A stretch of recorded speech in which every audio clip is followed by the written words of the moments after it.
കംഫർട്ടാണ് ഏറ്റവും പ്രധാനം. നമ്മൾ ബ്രേക്ക് ചവിട്ടി അവിടെ നിൽക്കും വണ്ടി. 28, 30, ഒരുപാട് 45 വരെയൊക്കെ കിട്ടിയിട്ടുണ്ട് മൈലേജ്.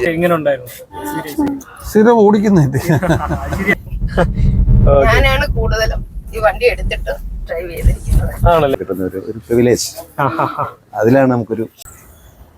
നമസ്കാരം, ഞാനിന്ന് ഇവിടെ വന്നിരിക്കുന്നത് അർബൻ ക്രൂസർ ഹൈബ്രിഡിന്റെ മൈലേജ് ടെസ്റ്റും കസ്റ്റമറുടെ റിവ്യൂയും നിങ്ങളുടെ മുന്നിൽ എത്തിക്കാനാണ്. നമസ്കാരം സാർ. നമസ്കാരം. എത്ര നാളായി സാർ ഈ വണ്ടി എടുത്തിട്ട്? 3 വർഷത്തോളമായി. എങ്ങനെയുണ്ട് സാറിന്റെ എക്സ്പീരിയൻസ്? വളരെ നല്ല അഭിപ്രായം, വളരെ നല്ല ഗുണമാണ് ഈ വണ്ടി. ഓക്കെ. സർവീസും കാര്യങ്ങളൊക്കെ എങ്ങനെയാണ്? സർവീസൊക്കെ ഇവിടെ തന്നെ ചെയ്യുന്നത്. നല്ല സർവീസാണ്. നല്ല സർവീസ്. ഓക്കെ. ഇതിനു മുമ്പ് സാർ ഏതൊക്കെ വണ്ടിയാണ് യൂസ് ചെയ്തിട്ടുണ്ട്? ഞാൻ ഇതിനു മുമ്പ് എത്തിയോസ് ടയോട്ടയുടെ, അതിനു മുമ്പ് ടാറ്റയുടെ ഇൻഡിക്ക ആയിരുന്നു. ഇന്നിങ്ങനെ എത്തിയോസിന്റെ വണ്ടികളൊന്നും ടയോട്ടയുടെ ഇറങ്ങിയിട്ടില്ല. അത് കഴിഞ്ഞ് ഞാൻ എത്തിയോസ് എടുത്തു. എത്തിയോസ് കഴിഞ്ഞിപ്പോ ഇത്. ഓക്കെ. ടൊയോറ്റോ വാഹനങ്ങളാണല്ലേ? ടയോട്ട വാഹനമാണ് കൂടുതൽ. എത്തിയോസ് എത്ര നാൾ ഉപയോഗിച്ചു സാർ? 12 വർഷം ഉപയോഗിച്ചു. മേഡം വണ്ടി ഓടിക്കൂ? ഉണ്ട്. മേഡം ഈ വണ്ടി ഓടിക്കാറുണ്ടോ? ഓടിച്ചിട്ടുണ്ട്. വേറെ വണ്ടിയുണ്ട്, മറ്റേ റീനോട്ടിന്റെ വണ്ടി. ഇതെങ്ങനെ ഓടിച്ചിട്ട് എങ്ങനെയുണ്ട് മേഡം? വളരെ നല്ല സേഫാണ്, ഭയങ്കര സേഫാണ്, കംഫർട്ടാണ് അല്ലേ? കംഫർട്ടാണ്, മൈലേജ് ഉണ്ട്. പ്രത്യേകിച്ച് ഒരു കംപ്ലൈന്റ് പറയാനില്ല. സർവീസ് കോസ്റ്റ് ഒക്കെ എങ്ങനെയാ വരുന്നത്? സർവീസിന്റെ സാധനങ്ങളുടെ വില കുറച്ച് കൂടുതലാണ്. ആണല്ലേ? സർവീസ് കോസ്റ്റ് ഒന്നും വലുതായിട്ട് പാർട്സിന്റെ വില ഇച്ചിരി കൂടുതലാണല്ലേ? അപ്പൊ വാറന്റിയും കാര്യങ്ങളൊക്കെ ഇവിടെ ഉണ്ട്. വാറന്റി ഒക്കെ ഉണ്ട്. വാറന്റി അനുസരിച്ച് എല്ലാം ചെയ്തു തരുന്നുണ്ട് അവര്. സാറ്റിസ്ഫൈഡ് ആണോ സാർ? സാറ്റിസ്ഫൈഡ്, ഫുൾ സാറ്റിസ്ഫൈഡ് ആണ്. ഓക്കെ. എവിടെയൊക്കെ പോയിട്ടുണ്ട് വണ്ടിയിൽ? നല്ല ലോങ് ഒക്കെ പോയിട്ടുണ്ട്. ആന്ധ്ര, തിരുപ്പതി, പുട്ടവർത്തി, ചെന്നൈ. നിങ്ങൾ തന്നെ ഡ്രൈവ് ചെയ്ത് വണ്ടി ഓടിച്ചു പോവായിരുന്നു? സാറ് ഒരുപാട് ലോങ് വണ്ടി ഓടിക്കുന്ന ഒരാളാണല്ലേ? ഓക്കെ. അപ്പൊ ഈ ലോങ് പോകുമ്പോ എങ്ങനെയുണ്ട് വണ്ടി? ലോങ് പോകുമ്പം പ്രശ്നമൊന്നുമില്ല. നല്ല സ്പീഡിൽ പോയ വണ്ടിയുടെ ചലനമൊന്നും അറിയത്തില്ല, വണ്ടിക്ക് ഭാരം ഉണ്ടെന്നേ അറിയത്തില്ല. ആണല്ലേ? വളരെ നമ്മൾ നല്ല സ്പീഡിൽ വിട്ടാലും വണ്ടിക്ക് ഒരു ചലനവും ഒന്നുമില്ല. വളരെ നല്ല കംഫർട്ടർ, ഭയങ്കര കംഫർട്ടർ. ഓക്കെ. മൈലേജും കാര്യങ്ങളൊക്കെ എത്ര കിട്ടുന്നുണ്ട്? മൈലേജ് 22 കൂടുതൽ കിട്ടുമെന്നാ എനിക്ക് തോന്നുന്നേ. ഞാനൊന്ന് കറക്റ്റായിട്ട് ടെസ്റ്റ് ചെയ്തിട്ടൊന്നുമില്ല. ആവറേജ് ഒരു 22 കൂടുതൽ എനിക്ക് തോന്നുന്നു. നല്ല മൈലേജ് ഉണ്ട്, എനിക്കതറിയാം. ഓക്കെ. വേറെ ആരെങ്കിലും അനദർ വണ്ടി ഉപയോഗിക്കുന്നവരെ? വേറെ ആരെയും ഇതിനകത്ത് ഉപയോഗിക്കാൻ കൊടുക്കുന്നത് സാറ് തന്നെയാണ് ഒറ്റ യൂസ് ആണ്? പക്ഷെ മരുമക്കള് ഉപയോഗിച്ചിട്ടുണ്ട്. അപ്പൊ അവർക്ക് ഈ വണ്ടി ഓടിച്ച് നോക്കിയപ്പോ അവരുടെ വണ്ടിയേക്കാളും നല്ല ഇതായിട്ട് അവന് സാറ്റിസ്ഫൈഡ് ആണ്. ഓക്കെ. അവരിനി ഇതിലോട്ട് ഇപ്പൊ പുതിയൊരു പറയുമായിരുന്നു. അവരെടുത്ത് കഴിഞ്ഞാണ് പിന്നെ അവര് പറയുന്നത്. അവരേത് വണ്ടിയൊക്കെ ഉപയോഗിക്കുന്നത്? അവര് മാരുതിയുടെ, ഒരാൾ ജിമിനി, ഒരാൾ കിയ. എടുത്തു കഴിഞ്ഞാൽ പുതിയൊരു വണ്ടി എടുക്കുന്ന പത്തനംതിട്ട എന്റെ ഒരു വൈഫിന്റെ ഒരു കൂടെ ജോലി ചെയ്തിരുന്ന ആൾക്ക് നമ്മൾ ഇതിനെ പറ്റി നല്ല അഭിപ്രായം പറഞ്ഞ് പുള്ളി ഇപ്പൊ ഇത് എടുക്കുന്നുണ്ടല്ലേ? നമ്മളെ എല്ലാ വണ്ടിയുടെയും കിലോമീറ്റർ റീസെറ്റ് ചെയ്യാണ്. ഈ കിലോമീറ്റർ റീസെറ്റ് ചെയ്തിട്ട് വേണം നമുക്കിത് ഓടി വന്ന് മൈലേജ് എത്ര കിട്ടുമെന്ന് അറിയാം. അപ്പൊ നമ്മുടെ ഇപ്പോൾ ബാക്കി വണ്ടി കിടപ്പുണ്ട്, എല്ലാത്തിനും നമ്മൾ റീസെറ്റ് ചെയ്തുകൊണ്ടിരിക്കുകയാണ്.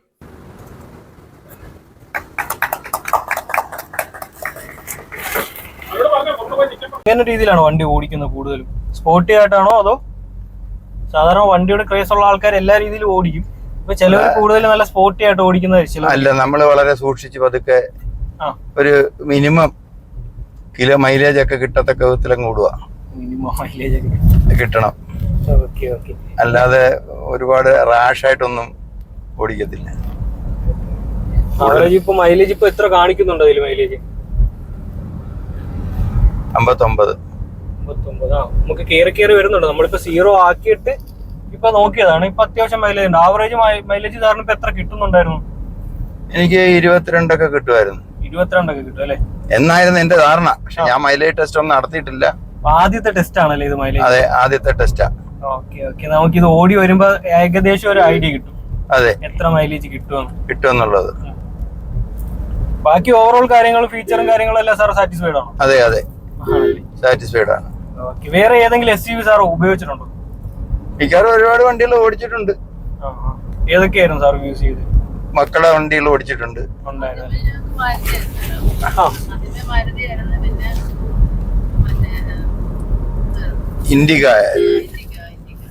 ഇൻഡിക്ക ടാറ്റയുടെ. അത് കഴിഞ്ഞിട്ട് പിന്നെ മക്കൾക്ക് മോൾക്ക് വണ്ടിയുണ്ട്. അത് എന്തുവാ, കിയ, ഹോണ്ട സിറ്റി ഉണ്ട്, കിയ ഉണ്ട്, ജിമിനി റിനോയുടെ വണ്ടി റിനോയ. എത്ര നാളായിട്ടും എത്ര വർഷമായിട്ടും മേഡം ഈ വണ്ടി യൂസ് ചെയ്യാറില്ലേ? ഈ വണ്ടി ഞാൻ എടുക്കുന്നുണ്ട്, വല്ലപ്പോഴും ചേട്ടന്റെ കൂടെ വല്ലപ്പോഴും പോകുമ്പോ എടുക്കും. റെഗുലറായിട്ട് ഞാൻ എനിക്ക് നമ്മള് ബ്രേക്ക് ചവിട്ടി അവിടെ നിൽക്കും വണ്ടി. പിന്നെ കയറ്റത്ത് കൊണ്ട് നിർത്തിയാല് താപ്പോട്ട് പോകത്തില്ല. നമ്മൾ സാധാരണ ഈ എക്സ്പീരിയൻസ് ഇല്ലാത്തവര് കയറ്റത്ത് വണ്ടി കൊണ്ട് നിർത്തിയ കിടന്ന് കാണിക്കുന്ന ഒരു യുദ്ധമുണ്ട് കാണാൻ. ക്ലച്ച് ചവിട്ടണം, ബ്രേക്ക് ചവിട്ടണം, എന്നാലും വണ്ടി പുറന്നോട്ട് വരുന്നു, പിന്നെ ഒരെടുപ്പ്, ഇങ്ങനെയൊക്കെയുള്ള പല കംപ്ലൈന്റുകളും ഇതിനെ സംബന്ധിച്ചില്ല. നമ്മള് കയറ്റത്ത് കൊണ്ടിട്ടിട്ട് ഇരുന്ന് കഴിഞ്ഞാലും ഒരു ബാലൻസിൽ അതങ്ങ് നിൽക്കും, താപ്പോട്ട് ഉരുളത്തില്ല. എന്തോ അന്നില്ലേ? അതെ. എന്നിട്ട് നമുക്ക് മെല്ലെ അങ്ങ് എടുത്താൽ മതി, പേടിക്കണ്ട. നമ്മളെ സംബന്ധിച്ച് അത് വലിയ നമ്മൾ എങ്ങനെയാലും എടുത്തോണ്ട് പോകുന്നത് വേറെ കാര്യം. എന്നാലും സാധാരണ വണ്ടി പഠിച്ചൊക്കെ വരുന്ന ആളുകളെ സംബന്ധിച്ച് അതൊരു വലിയ ബുദ്ധിമുട്ടാണ്. അത് ഇതിനില്ല.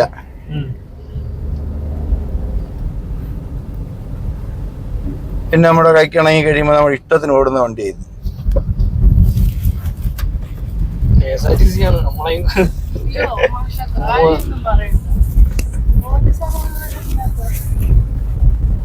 എന്തിനാ ഇങ്ങനെ ഓടിക്കുന്നതെന്ന് നമുക്കറിയാം.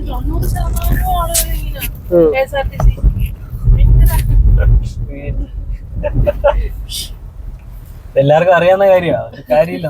അതുകൊണ്ട് അതിനെന്താ, പണ്ടാണെങ്കിൽ ഇത് സ്റ്റാൻഡിൽ നിൽക്കുന്നിടത്ത് നിർത്തത്തില്ല, ആള് നിൽക്കുന്നിടത്ത് നിർത്തത്തില്ല. ഗർഭിണി പെണ്ണുങ്ങളും പള്ളിക്കൂടം പിള്ളേരും ഇവന്മാര് ദൂരെ കൊണ്ട് നിർത്തും. ഓടി അവിടെ ചെല്ലുമ്പോൾ ഡബിൾ കൊടുത്തങ്ങ് പോകും.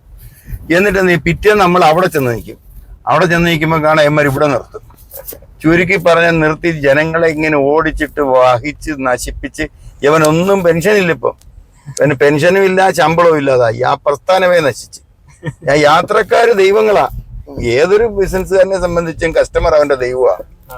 പക്ഷെ ഇവന് ശത്രുക്കളാ കസ്റ്റമർ. അതുകൊണ്ട് എന്താ, ഇവനൊന്നും ശമ്പളം ഇല്ല. ഇപ്പൊ മന്ത്രി പാനലിൽ ഓടുന്നു, അല്ലാതെ ഓടുന്നു. KSRTC എന്ന് പറഞ്ഞാൽ മനുഷ്യൻ ഓടുക. ശമ്പളവും ഇല്ല, പെൻഷനും ഇല്ല, DA ഇല്ല, ഒന്നുമില്ല. 450 രൂപ 500 രൂപയ്ക്കാ ഈ ഒരു ദിവസം കിടന്ന് ഓടുന്നേ.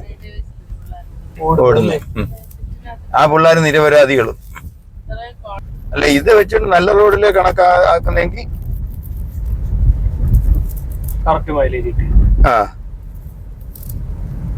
നമ്മള് സിറ്റി റൈഡ് ആണല്ലോ കൂടുതലും ആൾക്കാര്. സിറ്റി റൈഡ് ആണെങ്കിൽ ഇത് നല്ല മൈലേജ് അല്ലേ? ഇപ്പൊ തന്നെ നമുക്കൊരു 19 മൈലേജ് കിട്ടുന്നു.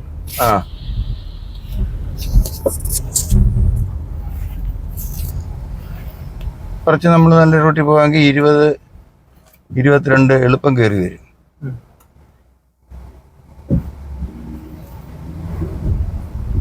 ഫുൾ ടാങ്ക് അടിച്ച് സാറ് യാത്ര ചെയ്യാറുണ്ടോ?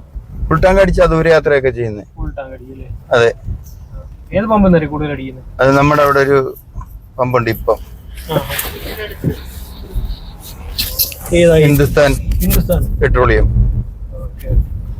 എന്റെ തൊട്ട് അടുത്തൊരു പമ്പാ. അപ്പൊ അവിടുന്ന് അടിക്കുന്നത്. പിന്നെ സ്റ്റേറ്റ് വിട്ട് പോകുമ്പോ നമ്മള് മാഹിന്നൊക്കെ ഫുൾ അടിച്ചു പോരും. ഒറ്റ സ്ട്രെച്ചിലാണോ സാർ ഓടിച്ചു പോകുന്നത്, അതോ റെസ്റ്റ് എടുത്ത് പോയില്ല? റെസ്റ്റ് എടുപ്പൊന്നും കൂടി വന്ന നൈറ്റൊക്കെ ഫുള്ള് ഓടുമ്പോ ഒരു അരമണിക്കൂറും കാണാൻ എവിടെയെങ്കിലും സൈഡിൽ ഒതുക്കും, അതേ ഉള്ളൂ. അല്ലാതെ കൊണ്ട് ലോഡ്ജ് എടുത്ത് ഉറങ്ങുന്ന പരിപാടിയൊന്നും. അതൊരു മൈൻഡ് വേണം ഒറ്റ സ്ട്രെച്ചിൽ ഓടിക്കാൻ. ആന്ധ്ര വരെയൊക്കെ പോകും. ആന്ധ്ര, പുട്ടവർത്തി. 4 മണിക്ക് വിട്ട് രാത്രി 12 മണിക്ക് ആന്ധ്രയിലെത്തി. അതെ. ക്ഷീണവും കാര്യങ്ങളൊന്നും ഇല്ലല്ലേ? ഒന്നുമില്ല. ഫുഡ് നമ്മള് കൊണ്ടുപോകും കഴിക്കാൻ. പിന്നെ ഇടയ്ക്ക് അങ്ങനെ വണ്ടി ഓടിച്ചിട്ട് എങ്ങനെയുണ്ട്? വണ്ടി ഓടിച്ചിട്ട് നല്ലൊരു എക്സ്പീരിയൻസ് ആണ്. നല്ല ഹെവി ട്രാഫിക് ആയിരുന്നു. അതുപോലെ തന്നെ റോഡ് പണി നടക്കുന്നതുകൊണ്ട് നല്ല ഗട്ടർ ഉണ്ടായിരുന്നു. അങ്ങനെ കിടന്ന് ഓടിയിട്ടും എനിക്ക് 24 വരെ മൈലേജ് കാണിച്ചു. പക്ഷേ ഞാൻ ഇവിടെ വന്നപ്പോൾ ഒരു ചവിട്ടി കൊണ്ട് അത് 17 വരെ എത്രയും കുറയുമെന്ന് നോക്കാൻ വേണ്ടി നമ്മൾ മാക്സിമം കുറച്ച് നോക്കിയിട്ടും 17 കിലോമീറ്റർ എങ്ങനെയൊക്കെ കളിച്ചാലും ആവറേജ് ഈ ഒരു റോഡ് കണ്ടീഷൻ നമുക്ക് 20 കിലോമീറ്റർ വരെ മൈലേജ് ടൊയോട്ട ഹൈബ്രിഡിന്റെ സ്ട്രോങ് ഹൈബ്രിഡ് വേർഷന് അല്ലേ? കിട്ടും.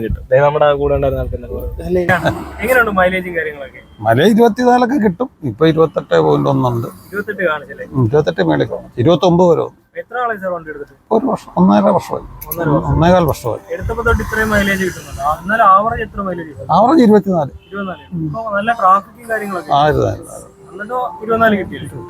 ഇപ്പൊ 28 കിട്ടി. ആവറേജ് എനിക്ക് 24, 23, 24. സാറ് സാറ്റിസ്ഫൈഡ് ആണോ? പിന്നെ ഈ സാറ് റെഫർ ചെയ്യുന്നുണ്ടോ വണ്ടി? പിന്നെ നമ്മുടെ സുഹൃത്തുക്കളൊക്കെ എടുക്കുന്നില്ല. എല്ലാവർക്കും റെഫർ ചെയ്യും. Okay, thank you. അതിലാണ് നമുക്കൊരു സാറ്റിസ്ഫൈഡ് ആണെന്നല്ലേ സാർ? സർവീസും കാര്യങ്ങളൊക്കെ എങ്ങനെയുണ്ട്? ഒരുപാട് സന്തോഷം. ടയോട്ടയിലെ സർവീസിൽ കമ്പയർ ചെയ്യാൻ പറ്റത്തില്ല മറ്റൊരു ഇതുമായിട്ട്. ഇപ്പൊ മൈലേജ് ഹൈബ്രിഡിന് ഇപ്പൊ സാറിന് എത്ര കിട്ടുന്നുണ്ട്? ഹൈബ്രിഡ് വണ്ടിയില്ല സാർ യൂസ്? ഹൈബ്രിഡ് ആണ് ഉപയോഗിച്ചുകൊണ്ടിരിക്കുന്നത്. എനിക്ക് നോർമലി ഒരു 22-23 മൈലേജ് കിട്ടുന്നുണ്ട്.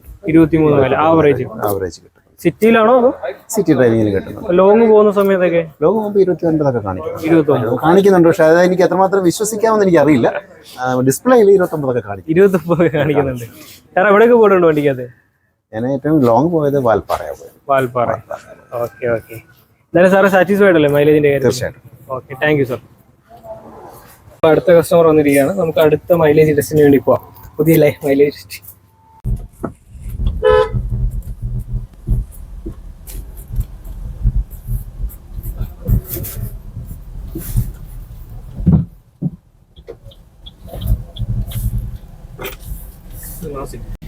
മാഡം, എത്ര നാളായി നമ്മുടെ ഈ വണ്ടി എടുത്തിട്ട്? ഒരു വർഷം. കഴിഞ്ഞ സെപ്റ്റംബറിൽ. എങ്ങനെയുണ്ട് വണ്ടി എടുത്ത്? സാറ്റിസ്ഫൈഡ് ആണോ? ഓക്കെ. എത്ര കഴിഞ്ഞ ഏത് വണ്ടിയാ യൂസ് ചെയ്തത് നേരത്തെ? Hyundai accent. അത് ഡീസലായിരുന്നു പെട്രോൾ ആയിരുന്നു? ഡീസല്. അതിൽ നിന്ന് മാറി ഹൈബ്രിഡിലോട്ട് മാറിയപ്പോ എന്തൊക്കെയുണ്ട് വ്യത്യാസം?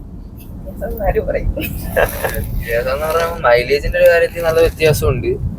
പിന്നെ ഓടിക്കാനും നല്ല സുഖമുണ്ട്. വണ്ടി ഇച്ചിരി നല്ല സ്മൂത്ത് ആയിട്ടാ പോകുന്നത്. ഹൈബ്രിഡ് സിസ്റ്റം ആയതുകൊണ്ട് തന്നെ സിറ്റിയിലാണെങ്കിലും നല്ല മൈലേജ് കിട്ടുന്നുണ്ട്. ഒരു 19-20 ആ റേഞ്ച് മൈലേജ് ഒക്കെ കിട്ടുന്നുണ്ട്. ലോങ് ഒക്കെ പോകുമ്പോഴാണേലും 28, 30, ഒരുപാട് 45 വരെയൊക്കെ കിട്ടിയിട്ടുണ്ട് മൈലേജ്. ഫോട്ടോ എടുത്ത് വെച്ചിട്ടുണ്ട്. 46.1 കണ്ടു. അതൊന്ന് കോയമ്പത്തൂർ പോയപ്പോ കിട്ടിയതായിരുന്നു. അവിടെ മറ്റേ ലോങ് നല്ല സ്മൂത്ത് റോഡാ. വണ്ടി ഒന്നും വലുതായിട്ട് ട്രാഫിക് ഒന്നും ഇല്ല. നൈറ്റാ പോയത്. നല്ല വെച്ചങ്ങ് ഉറപ്പിച്ച് വിട്ട് നല്ല സ്പീഡ് പോയിട്ട് അത്യാവശ്യം 4 മൈലേജ് ഒക്കെ കിട്ടി. ഒരു 150 വരെയൊക്കെ കയറ്റിയായിരുന്നു. അന്നേരം ഒരു 26-27 മൈലേജ് ഒക്കെ കിട്ടിയായിരുന്നു. വണ്ടി നല്ല വണ്ടി നല്ല ഓടിക്കാനും നല്ല സുഖം. സ്പോർട്ടി രീതിയിൽ ഓടിച്ചാലും നല്ല മൈലേജ് മൈലേജ് അത്യാവശ്യം നല്ല രീതിയിൽ കിട്ടുന്നുണ്ട്.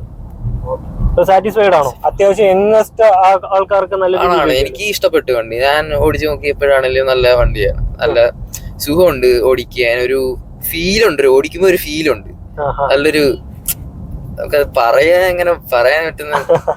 ഇപ്പോഴത്തെ മറ്റേ ചെറുപ്പക്കാർക്കൊക്കെ പണ്ട് സെഡാൻ മോഡലായിരുന്നു എല്ലാരും ആൾട്ടർനേഷനും കാര്യങ്ങളും. ഇപ്പൊ എല്ലാരും SUV മാറിയിട്ടുണ്ട്. അതെ, അത് ഇപ്പോഴത്തെ റോഡിന്റെ ആണേലും നമുക്ക് പേടിക്കേണ്ട. താഴെ മുട്ടൊന്നും ഇപ്പൊ പിന്നെ അങ്ങനെ ഇല്ല.